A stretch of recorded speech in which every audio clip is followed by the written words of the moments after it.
हजूर पिताजी ने कर दी बड़ी शुरुआत और सिरसा दरबार से आ गई बड़ी खुशखबरी। जी हाँ सत्संगत जी, धन धन सदगुरु तेरे यात्रा।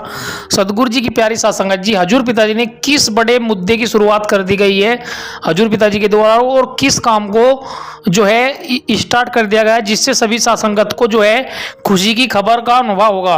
तो इस वीडियो में आज हम चर्चा करने वाले हैं। सभी सत्संगत से हाथ जोड़कर विनती करना चाहते हैं कि इस वीडियो को ज़्यादा से ज़्यादा सत्संगत को शेयर कर दे, और जो भी नए भाई बहन इस चैनल पर आए हैं तो इस चैनल को सब्सक्राइब भी कर ले। सबसे पहले मैं कहना चाहूँगा कि वीडियो को लाइक कर दे, वीडियो को ज़्यादा से ज़्यादा सत्संगत को शेयर कर देते हैं तो अच्छी बात है।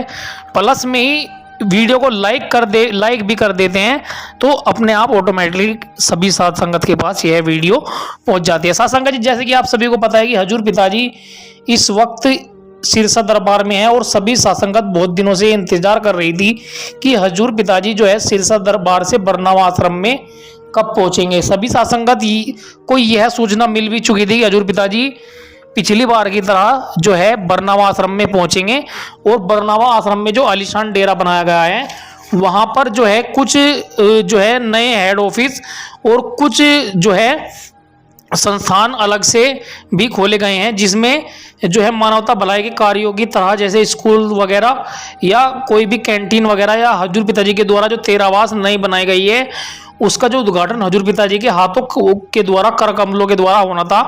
तो हजूर पिताजी जो है बरनावा आश्रम में क्यों नहीं पहुंचे हैं, तो सभी सत्संगत के मन में एक ख्याल मिल रहा था। तो सभी सत्संगत के लिए जो मन में डाउट था उसके बारे में सभी सत्संगत के लिए एक बहुत बड़ी अपडेट और बहुत बड़ी सूचना सभी सत्संगत के लिए लेकर आए हैं। तो सत्संगत जी, आप सभी को वीडियो के लास्ट तक बने रहना है, क्योंकि हजूर पिताजी भले ही सिरसा दरबार में है और सभी सत्संगत बिना सोचे समझे अपने मन में डाउट रखती है कि हजूर पिताजी कब क्या करने वाले हैं, लेकिन हजूर पिताजी जो भी करते हैं वो सब अच्छा ही करते हैं। सभी सत्संगत को इसके बारे में जो है ज़्यादा टेंशन नहीं लेनी है। हजूर पिताजी जैसे ही बरनावा आश्रम पहुंचेंगे तो हजूर पिताजी के द्वारा या तो जो डेरा सच्चा सौदा का ऑफिशियल चैनल है उसके द्वारा जो है सभी सत्संगत को जो है जानकारी दे दी जाएगी। हजूर पिताजी का जो सेंट MSG का ऑफिशियल चैनल है उसके द्वारा सभी को बता दिया जाएगा। लेकिन सभी सत्संगत के लिए एक बहुत ही खुशी की खबर हम आपके लिए लेकर आए हैं। तो आपको सबसे पहले वीडियो को लाइक कर देना है और जल्द से जल्द सत्संगत को शेयर भी कर देना है। सत्संगत जी, हम बिना सोचे समझे जो हमारे आसपास का माहौल होता है उसको देखकर हम अपने आप ऑटोमेटिकली दुख होने लग जाते हैं। लेकिन सभी सत्संगत के लिए एक फॉर्मूला जो है हम लेकर आए हैं कि कंडीशन और प्लस एक्शन बराबर न्यू रिएक्शन, यानी कि हमारे हाथ में कंडीशन भी नहीं है। क्या आप इस बात को मानते हैं कि आपके जो आसपास में माहौल चल रहा है, आपने देखा होगा कि आपके माहौल में भी जहाँ पर आप रहते हैं वो भी जो है हजूर पिताजी को लेकर जो है गलत बातें बोलते हैं, हजूर पिताजी की बुराई वगैरह करते हैं। हजूर पिताजी को छोड़ो, वे भी आपस में आपने देखा होगा कि कोई अपनी जिठानी की बुराई कर रहा है, कोई अपनी दुरानी की बुराई कर रहा है, या कोई आदमी तरक्की कर रहा है तो उसकी बुराई कर रहा है। तो वो आसपास का जो माहौल होता है, आसपास का जो कंडीशन होती है वो इसी फॉर्मूले से निकल कर आती है, वो हमारे हाथ में कभी भी नहीं होती। क्योंकि हमने देखा होगा कि हमारे आसपास की जो कंडीशन होती है वो हमारे हाथ में नहीं होती, लेकिन जो हम एक्शन ले सकते हैं, यानी कि जिस प्रकार से मान लिया कोई हजूर पिताजी के ऊपर कोई इस तरीके से गलत बातें बोल रहा है तो हम उसमें जो एक्शन ले सकते हैं। एक्शन भी कैसा है कि जो हजूर पिताजी के द्वारा वचन किए रहते हैं कि अगर आपके सदगुरु की बुराई आपके सामने कोई करता है तो आपको एक्शन क्या लेना, वहां से शांत माहौल में निकल जाना है। एक्शन भी ऐसा नहीं कि आप उसको जवाब दो, तो यानी कि कंडीशन को आप नहीं बदल सकते, लेकिन कंडीशन प्लस एक्शन अगर आप लेते हैं तो वो न्यू रिएक्शन जरूर निकल कर आता है। आपके आसपास क्या हो रहा है वो आपके हाथ में नहीं है। आप कितनी भी कोशिश कर ले, आप चाहे तो जो बुराई कर रहा है वो बुराई कर रहेगा। अगर आप उनसे बहस करते हैं बिना वजह किसी मुद्दे पर तो और भी ज़्यादा वो उस चीज़ में लालसा लेना लग जाएगा। क्योंकि आपने देखा होगा कि अगर एक सुअर जब कीचड़ में रहता है, मान लिया वो कीचड़ में हुड़दंग मचा रहा है और वो जैसे ही आप वहां से निकल रहे हैं तो वो और भी ज्यादा हुड़दंग मचाता है, तो कुछ छींटे आपके ऊपर जो आकर लग जाती है उस कीचड़ की, कुछ छींटे आपके ऊपर लग जाती है। तो उसका मतलब ये तो नहीं है कि आप भी सुअर के ऊपर जाकर कीचड़ के अंदर अगर ज्यादा अफरा तफरी करोगे, आप भी हुड़दंग मचाओगे, तो उसमें आपका ही नुकसान है। यानी कि आपको चुपचाप निकल जाना ही वहां से बेहतर होगा। उसी प्रकार से वो जो माहौल है, आप सुअर का जो कीचड़ का माहौल है वो नहीं बदल सकते, बस चुपचाप निकलकर एक्शन ले सकते हो, उसमें आपका ही भलाई है। उसी प्रकार से कुछ माहौल गंदगी, जो कुछ आपके आसपास के माहौल में जो इस तरीके से हजूर पिताजी के खिलाफ गंदगी फैलाते हैं, तो उसको आप उसके जैसे आपके ऊपर आपके देखकर वो जो है हजूर पिताजी की बुराई करता है, तो अगर आप चुपचाप निकल जाते हैं तो वो उसके हाथ में कुछ भी नहीं रहेगा, वो अपने आप ऑटोमेटिकली चुप हो जाएगा। अगर आप उसकी बात को पकड़कर बैठ जाते हैं और उस ऑब्जेक्शन को हैंडल करने की कोशिश करते हैं, मान लिया कोई हजूर पिताजी की बुराई कर रहा है और आप उसको एक्शन लेते हैं कि भाई मैं इसको जवाब देता हूं इस बात का, तो वो और भी ज्यादा जो है कोशिश करता है कि आपको और भी ज्यादा चिढ़ाया जाए या आपको और भी ज्यादा भड़काया जाए। तो कहने का मतलब यही है कि किसी भी ऑब्जेक्शन को सबसे अच्छा तरीका होता है हैंडल करने का कि इसको हैंडल ही ना करो। रियलिटी प्लस मेंटलिटी बराबर न्यू पॉसिबिलिटी। कहने का मतलब यही है कि अगर कोई भी किसी भी बात को लेकर चिंता ज्यादा करते हैं और एक्शन नहीं लेते हैं, तो न्यू रिएक्शन कभी भी निकल कर नहीं आएगा। न्यू रिएक्शन का मतलब क्या है कि मान लिया जैसे आपके सामने वह हजूर पिताजी की बुराई कर रहा है और आप चुपचाप निकलकर वहां से चले जाते हैं, तो नेक्स्ट टाइम वो आपको कोशिश करेगा कि यार ये तो चुपचाप निकलकर चला जाता है, यानी कि अपनी ही जबान को वो कोशिश करेगा कि यार अपना ही भेजा खराब करना बेकार है, क्योंकि इसके ऊपर तो कोई असर नहीं पड़ता। वो आपको मंद बुद्धि समझने लगेगा कि ये तो बुद्धू है, इसे कुछ भी पता नहीं, जबकि आप अपनी जो है अकल समझदारी की वजह से चुपचाप निकल जाते हैं, लेकिन वो ये सोचेगा कि इसको अकल नहीं है, इसको कुछ नहीं पता, इसको तो कुछ कहना ही बेकार है। और मान लिया वो आपके सामने बुराई कर रहा है, उसका अपोजिट मैं आपको बताता हूं कि मान लिया आपके सामने वह उस चीज की बुराई कर रहा है, किसी भी बात को लेकर, हजूर पिताजी को लेकर कोई भी मुद्दा उठाकर कि भाई तुम्हारे गुरुजी ऐसे है वैसे हैं और उस तरीके से उन्होंने इतने गलत कार्य किए, जबकि हजूर पिताजी ने कभी भी कोई ऐसा कार्य नहीं किया है जो समाज के खिलाफ हो। और आप उसको हैंडल करने की कोशिश करते हैं, आप उसको समझाने की कोशिश करते हैं, तो नेक्स्ट टाइम में अगर वो फिर से दोबारा से आपको मिलेगा तो वो फिर से उसी मुद्दे को उठाएगा कि हाँ भाई मैं इसको छेड़ता हूं तो ये इस पे तवज्जो देता है, और वो फिर से आपको जो है भड़काने की कोशिश करेगा। कहने का मतलब यही है, फिर आप अपने आप नहीं रहते, आपकी लगाम एक तरीके से ऐसे हो जाते हैं जिस तरीके से एक घोड़े की लगाम जो है सारथी के हाथ में होती है, तो आपकी लगाम भी उसके हाथ में हो जाएगी, क्योंकि उसे पता लग जाता है कि भाई अगर मैं इस बात के ऊपर मुद्दा छेड़ूंगा तो ये जो है इस बात पर तवज्जो देगा और ये भड़केगा। तो फिर आप रहते ही नहीं हो, आप तो उसके हाथ में चले जाते हो, क्योंकि वो जब चाहे जिस वक्त चाहे अगर आप उसकी बात का जवाब देते हो इस बात को लेकर, तो जब चाहे जिस माहौल में चाहे वो उस बात को उठाएगा और आपको जो है उकसाने की कोशिश करेगा कि भाई आप भी कुछ बोलो। तो इसलिए आपको कहने का मतलब यही है कि आपको एक्शन ये लेना है कि आपको चुपचाप वहां से निकल जाना है।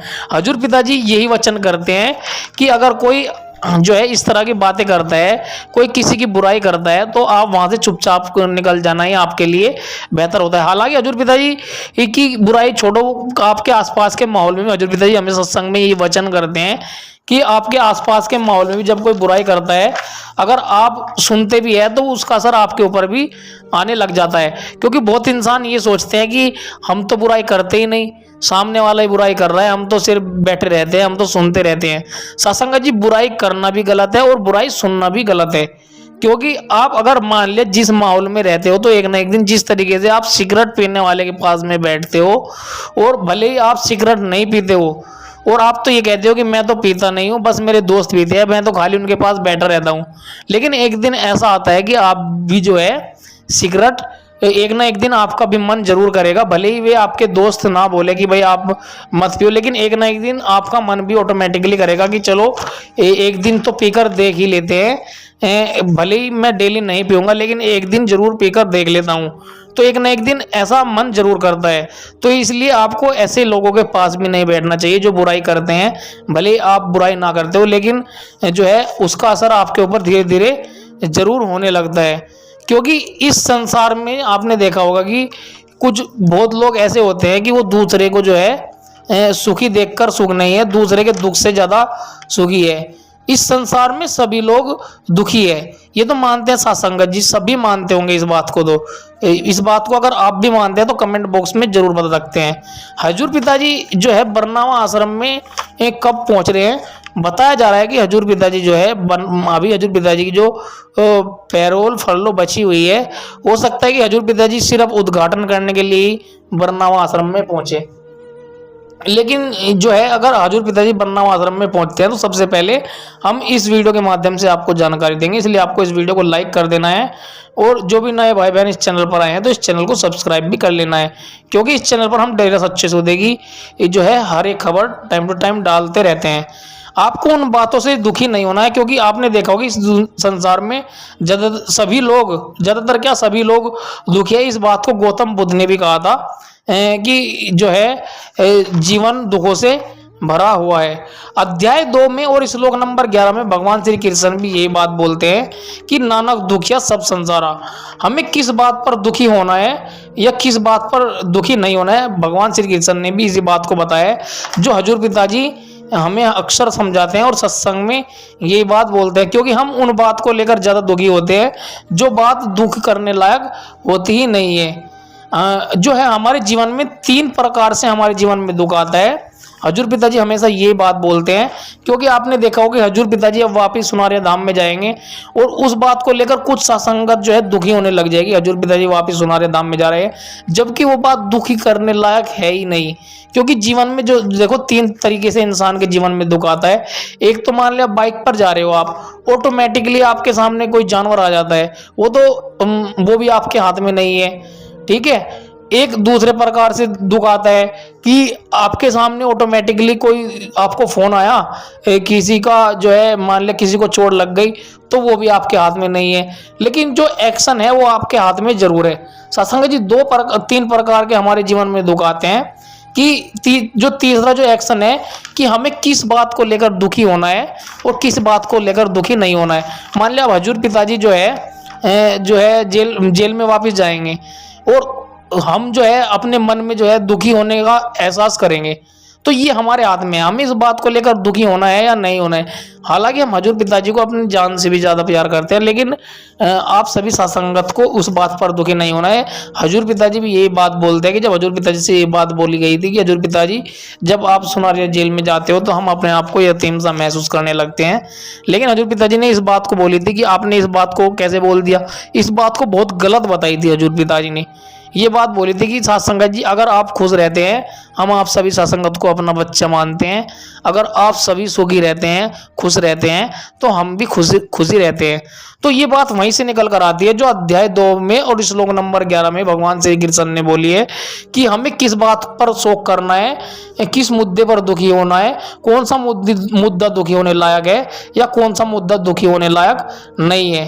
तो हमें उस बात पर जो है सोच विचार करना है। हालांकि भाई भगवान श्री कृष्ण ने अर्जुन को यही बात समझाई कि तुम बात तो बुद्धि वाली करते हो, यानी कि ये बात तो बुद्धि वाली है सभी सत्संगत की भी कि भाई हजूर पिताजी जब सुनारिया धाम में जेल में जाते हैं, हजूर पिताजी हम आपसे मोहब्बत करते हैं, तो जो है हम अपने आप को यतीम होने के महसूस करते हैं।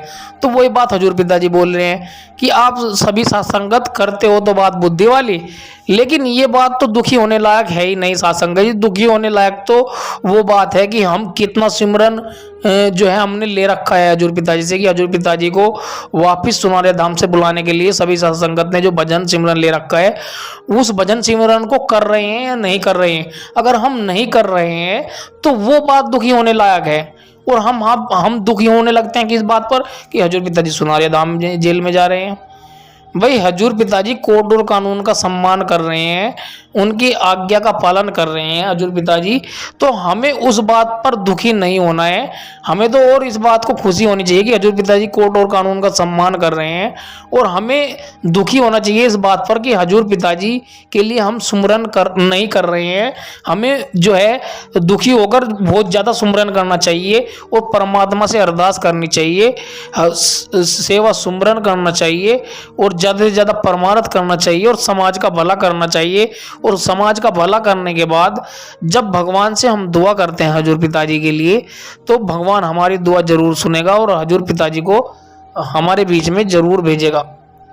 तो सासंगत जी यही बात जो है भगवान श्री कृष्ण ने बोली थी, और यही बात हमारे हजूर पिताजी हमेशा यही बात बोलते हैं कि हमें जो है अपने मन को अपने कंट्रोल में रखना है, और अपने कंट्रोल को मन में वही रखता है जो रेगुलर बेस पर भजन सिमरन करता है। और सासंगत जी हजूर पिताजी के जो वचन हम लेकर आए हैं, हजूर पिताजी के जो वचन ये निकल कर आते हैं, भगवत गीता को पढ़ोगे आप और हजूर पिताजी के वचनों को सुनोगे तो ये जो वचन है बिल्कुल वहीं से निकल कर आते हैं। हजूर पिताजी का सत्संग जो मैं डालने जा रहा हूँ, इसको भी आपको सभी सासंगत को बड़े ही ध्यान से सुनना है, क्योंकि ये जो सत्संग आप सुनते हैं ना, तो आपका जो दिमाग है ना एक तरीके से रोबोट की तरह काम करने लगता है, और आप जिस भी फील्ड में कार्य करते हो उसमें तरक्की हासिल जरूर करते हो और उसमें उन्नति आपको हासिल जरूर होती है। और सत्संग को सुनकर अपने जीवन में आप तरक्की हासिल करते हो तो आपके घर परिवार में जो है सुकून मिलता है, और आपके मन को भी, अगर आप सत्संग सुनते हैं ना तो आपके मन को भी सुकून जरूर मिलेगा। तो इसलिए आपको जो है सत्संग को लास्ट तक सुनना है। सत्संग डालने से पहले हजूर पिताजी का जो सत्संग में डालने जा रहा हूँ, आप सभी सत्संगत से एक बार फिर से कहना चाहता हूँ वीडियो को लाइक कर दे, और जो भी नए भाई बहन इस चैनल पर आए हैं तो इस चैनल को सब्सक्राइब भी कर ले, और ज़्यादा से ज़्यादा सत्संगत को शेयर करने के बाद कमेंट बॉक्स में हजूर पिताजी के लिए या आपको कौन सी बात इस वीडियो के माध्यम से, जो भी बात आपके माइंड में सेट बैठ गई हो, जो भी बात आपको अच्छी लगी हो, तो कमेंट बॉक्स में जरूर लिखना है। और कुछ बात आपको गलत भी लगी होगी तो वो भी आपको कमेंट बॉक्स में जरूर लिखना है, ताकि हम उसमें अपना सुधार कर सके। तो चलिए स्टार्ट करते हैं हजूर पिताजी का सत्संग आज का। हजूर पिताजी के वे वचन जो हजूर पिताजी ने जबरदस्त वचन किए, जो बिल्कुल अगर आप सुनेंगे, भगवत गीता को पढ़ोगे और सत्संग को सुनेंगे तो आपको समानता दिखाई देगी। और हजूर पिताजी के वचन अनमोल जो वचन होते हैं, जिनका कोई मोल किसी भी कीमत से हम नहीं कर सकते। तो वचन डालने से पहले फिर से कहना चाहूँगा वीडियो को लाइक कर दे, और जो भी नए भाई बहन इस चैनल पर आए हैं तो इस चैनल को सब्सक्राइब भी कर ले। चलिए स्टार्ट करते हैं हजूर पिताजी का आज का सत्संग। राम अल्लाह वाहिगुरु गॉड खुदा रब का नाम सुखों की खान है। दुनिया में बहुत सारे लोग यह चाहते होते हैं कि उन्हें एक टॉनिक मिले जिससे वो तंदुरुस्त रहें। हमने देखा है दुकानों की दुकानें भरी पड़ी हैं, विटामिन्स, मल्टीविटामिन्स, प्रोटीन है, ताकत की दवाइयां हैं, बहुत कुछ है। लेकिन आज तक दुनिया में कोई ऐसी दवा नहीं बनी जो आत्मबल बढ़ा दे, रूह की शक्ति को बढ़ा दे।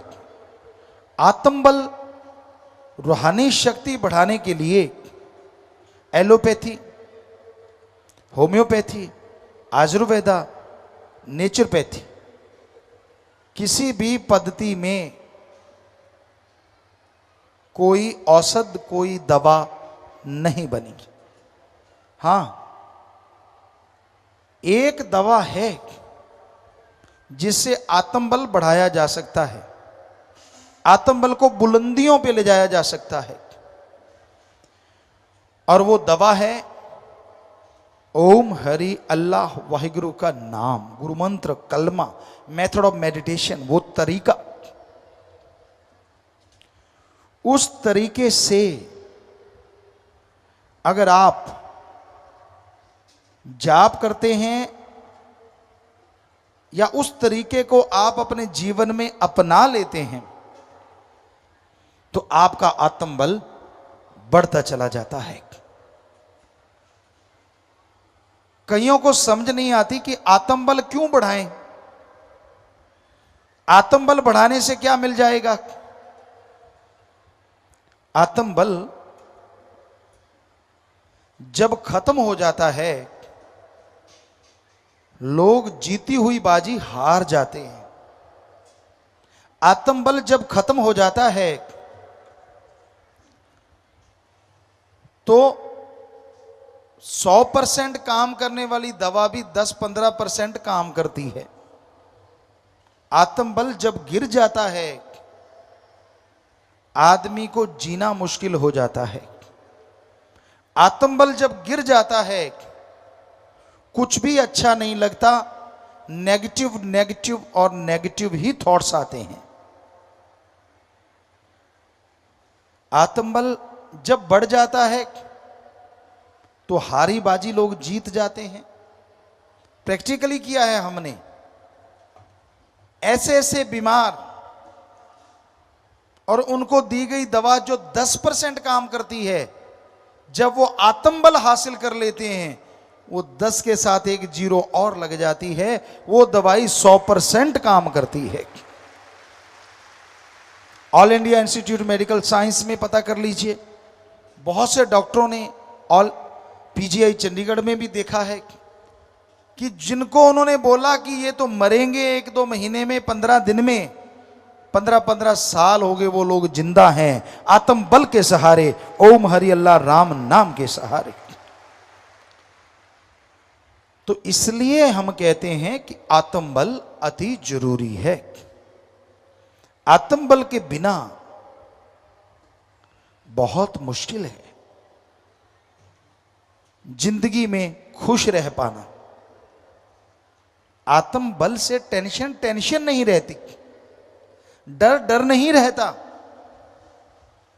आदमी निडर हो जाता है, बेखौफ, उसे कोई परवाह नहीं रहती किसी की। अल्लाह वाहिगुरु राम गॉड खुदा रब एहसास दिलाता है कि वो उसके हमेशा साथ है। सो आत्म बल जिनके अंदर होता है, सफलता उनके कदम चूमा करती है। वो दुनिया के हर अच्छे नेक क्षेत्र में सफलता के झंडे गाड़ देते हैं। कभी भी नेगेटिव थिंग उनके अंदर आ भी गई तो उस पर अमल नहीं करते। इसलिए आत्म बल को अपनाओ।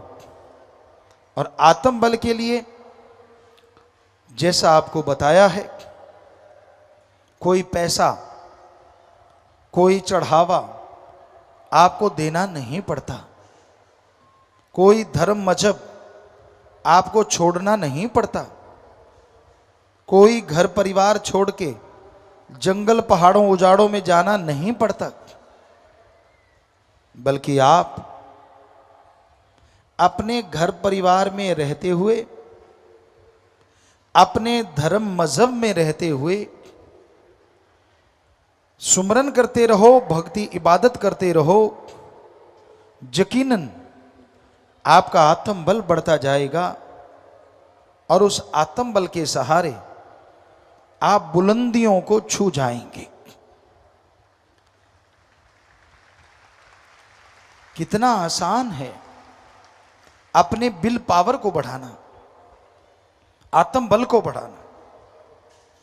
क्योंकि आत्म बल एक ऐसी चीज है जो बाहर से खरीदनी नहीं पड़ती, वो हर किसी के अंदर भरी हुई है। और आत्म बल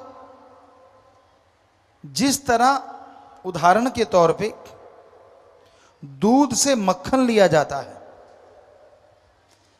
हालांकि मक्खन दूध में होता है, घी दूध में होता है, पर शाम के समय उसे जाग लगाते हैं, थोड़ा खट्टा लगाते हैं, वो जम जाता है, सुबह बिलोया जाता है, मक्खन आता है, ढंग से गर्म किया जाता है, छाछ अलग और घी अलग हो जाता है। उसी तरह आत्मबल और भगवान सब किसी के अंदर है, बाहर खोजने की जरूरत नहीं है, पर उसके लिए जाग लगानी पड़ती है। और वो जाग है गुरु मंत्र, नाम, दीक्षा, शब्द, मेथड ऑफ मेडिटेशन। उसको लेना, फिर जैसे बिलोते हैं ख्यालों से या जीभा से, उसका मंथन करना। उससे क्या होगा, आपके अंतःकरण में जो आत्म बल है वो बढ़ जाएगा। आपके अंदर जो भगवान अल्लाह राम की छवि है वो प्रकट हो जाएगी। भगवान अल्लाह राम कभी पैसों से नहीं मिलते। अंगूठी, मुंदरियों से, अलग तरह के कपड़े पहनने से, घर परिवार छोड़ने से, ठंडे गर्म पानी में बैठने से भगवान नहीं मिलते। भगवान उस आत्मबल के बढ़ने से आपको आपके अंदर से मिलेंगे। हमारे हिंदू धर्म में लिखा है भगवान कण कण में रहते हैं। यहां तक निगाह मारो भगवान है, और यहां निगाह नहीं जाती वहां भी भगवान है। इस्लाम धर्म कहता है अल्लाह ताला जर्रे जर्रे में मौजूद है, और यही बात हमारे सिख धर्म में लिखी है, वाहिगुरु के बिना कोई जगह नहीं। और यही बात हमारे ईसाई धर्म में लिखी है, गॉड इज एवरीवेयर। अगर वो हर जगह है तो इस शरीर के अंदर क्यों नहीं है? कण कण यानी इतनी सी जगह में भी भगवान है, तो शरीर तो बहुत बड़ा है। तो धर्म कहते हैं वो भगवान अंदर है। मन मंदिर तन बेस कलंदर घट ही तीर्थ नावा, एक शब्द मेरे प्राण बस्त है बहुर जन्म ना आवा। अंदर के विचारों को मन के चंगुल से निकाल दो, नेगेटिव थॉट्स को भगवान के शब्दों से दबा दो, तो पॉजिटिविटी अंदर पैदा होगी। और एक शब्द, आवाज, बांग, इस्लाम धर्म में कहते कलमा, बांगे इलाही। सिख धर्म में कहते हैं अजाप शब्द, आदि शब्द, तुर की बाणी। हमारे हिंदू धर्म में कहते हैं धुन, अनहद नाद, अमृत के झरने, धुनात्मक नाम। और ईसाई धर्म में कहते हैं the gods voice and light या लाइट एंड साउंड। वो शब्द, वो आवाज हम सब के अंदर आ रही है। पहले जमाने में ऐसे लोग होते थे जो आवाज पे निशाना मार देते थे। धवनी वेद, यहां से आवाज आई, अंधेरा है, वो तीर मारते थे और उस आवाज वाली चीज को टारगेट कर देते थे। आजकल भी निशानेबाजी में ऐसा पॉसिबल। तो कैसे वो अंदाजा लगाते थे? वो कान खुले रखते, दिमाग खुला रखते, जिधर से आवाज आई पूरा कंसंट्रेट करके टारगेट पे निशाना मारते, तीर मारते। उसी तरह हम सब के अंदर अल्लाह वाहिगुरु राम की आवाज आ रही है, जो बुला रही है ईश्वर से मिलाने के लिए। वो आवाज सुनाई तब देती है जब हम फुली कंसंट्रेट कर लेते हैं। और फुली कंसंट्रेट करने के लिए गुरु मंत्र, गुरु का मंत्र नहीं होता। गु का मतलब अंधकार, रू का मतलब प्रकाश। जो अज्ञानता रूपी अंधकार में ज्ञान रूपी दीपक जला दे, वो सच्चा गुरु है। मंत्र, शब्द, फार्मूला, मेथड। तो गुरु मंत्र का मतलब है भगवान के वो शब्द जिन्हें गुरु खुद अभ्यास करता हो। जैसे आपको हम कहें कि भाई मैं भी इंसान हूं, आप भी इंसान हैं। अगर मैं उस भगवान का नाम का जाप करता हूं, गुरु मंत्र का, कलमे का, शब्द का, तो मुझे भगवान दिखाई देते हैं। उनकी रहमत होती है, उनकी दया होती है। अगर वो मुझे दिखते हैं, वही गुरु मंत्र अगर आप लेंगे तो आपको दिखाई क्यों नहीं देंगे? मैं भी इंसान, आप भी इंसान। उसे कहा जाता है गुरु मंत्र। सिख धर्म में शब्द या नाम, इस्लाम धर्म में कलमा, इंग्लिश फकीर method of meditation, the gods words. वो शब्द जब आप अभ्यास में लाते हैं, जब आप लगातार उनका अभ्यास करते हैं, तो उन शब्दों के द्वारा आपका ध्यान एकाग्र होता है और उस एकाग्रता से आत्मा बलवान होके प्रभु की कृपा पात्र बनती चली जाती है।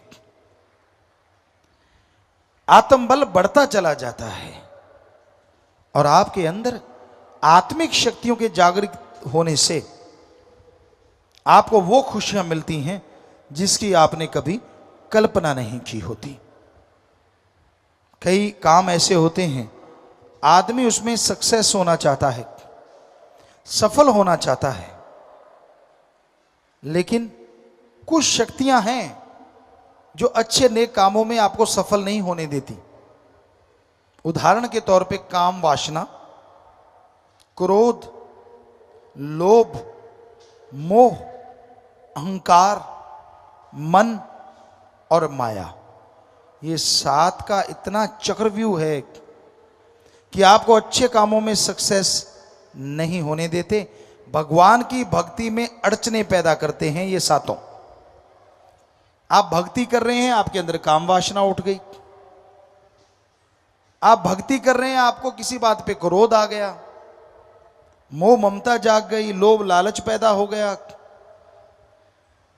मन ने तरह तरह के विचार देने शुरू कर दिए, माया के अधीन हो गए आप। तो इस तरह से आप गुमराह होते चले जाते हैं और मालिक से दूर होते चले जाते हैं। तो इन सब के नकेल डालने के लिए गुरु मंत्र नाम ही एकमात्र उपाय है। गुरु मंत्र का जाप करो, राम नाम का जाप करोगे तो वो आपको शक्ति देगा। राम नाम का जाप करोगे तो वो आपको नेगेटिविटी से हटा देगा। सो अल्लाह वाहिगुरु राम के नाम का जाप करना है। आत्मबल बढ़ने के साथ साथ आपको आत्मिक शांति, तन रूह में एक अजीब शांति अनुभव होगी। फकीर तो एक गाइड होता है, हम तो आपके सेवादार हैं, चौकीदार हैं, खाकसार हैं। हम अपनी कोई बड़ाई नहीं करते, क्योंकि बड़ाई के लायक तो भगवान है, अल्लाह वाहिगुरु राम है। पर संत एक गाइड होते हैं, एक रास्ता दिखाने वाले। उस रास्ते पे कोई चलने लग जाए तो अंदर बाहर कोई कमी नहीं आती। उस रास्ते को कोई छोड़ दे तो अपने कर्मों का बोझ फिर उठाता रहता है। संत बताते हैं कि ये दलदल है और ये बढ़िया रास्ता है। संत बताते हैं कि ये कांटों भरा रास्ता और ये मखमल बिछा हुआ है, उस पे चलो ना चलो वो आपकी मर्जी, क्योंकि आदमी मर्जी का मालिक है। तो हर किसी को अपनी तरह से सोचने का हक है, हर किसी को अपनी तरह से जिंदगी जीने का हक है। लेकिन अपनी तरह में अगर आप गुनाह, बुरे कर्म करते हो तो वो आपका अपना नहीं रहता, वो आपके परिवार तक असर जाता है, वो आपके बाल बच्चों तक असर जाता है। और अच्छे कर्म करते हो तो वो भी बाल बच्चे और परिवार तक असर जाता है। इसलिए बुरे कर्म करने छोड़ दीजिए, अच्छे कर्मों में ध्यान लगाइए। अच्छे कर्म इंसान को बहुत नेक बनाते हैं और मालिक के नज़दीक पहुंचा देते हैं। बुरे कर्म इंसान को बहुत मालिक से दूर कर देते हैं। इसलिए अपनी आंखों को, अपने विचारों को अच्छाई नेकी से लगा के रखो, उससे अच्छा दुनिया में कुछ भी नहीं। आप अपने घर में रहिए, दफ्तर में रहिए, जैसे कपड़े पहनते पहनते रहिए, बस जीबा से ख्यालों से चलते, बैठ के, लेट के, काम धंधा करते हुए ईश्वर अल्लाह का नाम जपते रहिए।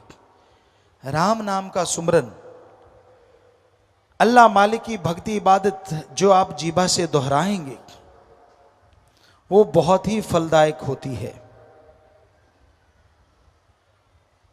सो अपनी सोच, अपने विचारों पे कंट्रोल करने के लिए, काबू करने के लिए सत्संग में आके बैठो, थोड़ा ध्यान लगा के सुनो। संत अल्लाह वाहिगुरु राम की बात सुनाते हैं, उस राम की चर्चा करते हैं कि भाई आप किसी का भला करोगे तो भगवान जी आपका भला करेंगे, अल्लाह राम आपका भला करेंगे।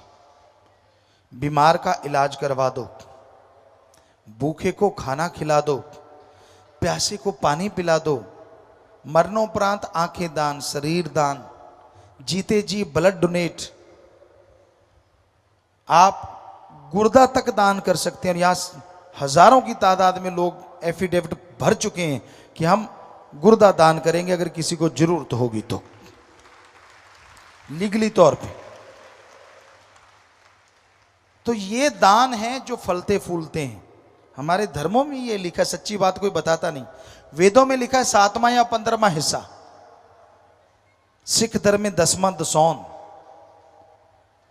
कि 10वां हिस्सा, और यही इस्लाम धर्म में भी 7वां या 13वां हिस्सा। ईसाई धर्म में भी नेक कमाई का नेक हिस्सा कि आपके अकॉर्डिंग घर में रख लो, आपके आसपास बीमार दिखे इलाज करवा दो, हम आपको लिख के गारंटी देते हैं, उसके बदले में आपको आत्मिक शांति, घर में सुख शांति जरूर आएगी, क्योंकि वो सच्चा दान है। कोई बच्चा पढ़ नहीं पा रहा, उसे विद्या दान दे दीजिए। गरीब है, किसी गरीब की बेटी की शादी करवा दीजिए, क्योंकि उससे उस परिवार की आत्माएं, रूहें आपको दुआएं देंगी, और वो दुआएं मालिक की दरगाह में मंजूर कबूल जरूर होती हैं। ये है सच्चा दान। अगर करना चाहते हो, अगर आप यहां पहले ही बहुत कुछ है वहां चढ़ा देते हो, उसका फल मिले ना मिले, तो दान करना सीखिए और दान कीजिए, पर वो पैसा अपने घर में रखिए। या फकीर जो कहता है वहां, वो जैसे 111 कार्य चल रहे हैं मानवता भलाई के, यहां 111 कार्य, आप उनमें बढ़ चढ़ के हिस्सा लें। क्योंकि जैसे एसिड अटैक में लड़कियां जो जख्मी हो जाती हैं, उन्हें हम बेटी बना के उनकी शादियां करते हैं। वैश्यावर्ती में कोई लीन लड़की है मजबूर, उसे लाएं, हम बेटी बनाएंगे, इलाज करवाएंगे, उनकी शादियां होती हैं। यहां 17-19 शादियां हो चुकी हैं ऐसी। ब्लड डोनेट कीजिए, ट्री प्लांटेशन कीजिए, यहां बहुत कुछ हो रहा है। आपका परिवार में कोई बुजुर्ग चोड़ा छोड़ता है, मर जाता है, उसकी अस्थियां लाइए। यहां हमने और साइंटिस्टों ने सोच के उन पे पेड़ लगाने शुरू किए और वो पेड़ चल रहे हैं। सो उन अस्थियों से पेड़ चलेंगे, उस आत्मा का भला और परिवार का भला जरूर होगा। सो ऐसे 111 कार्य यहां किए जाते हैं, आप बढ़ चढ़ के उनमें हिस्सा लीजिए। सुमरन का पल्ला ना छोड़ें, आधा घंटा सुबह शाम तो करें ही करें, घोर कलयुग है। फिर देखिए कैसे आपके विचार बदलते हैं, कैसे आपकी सोच बदलती है, और कैसे भगवान अल्लाह राम के नज़ारे आपको मिलते हैं, जिसकी आपने कभी कल्पना नहीं की होती, वो सब आपको मिलेगा।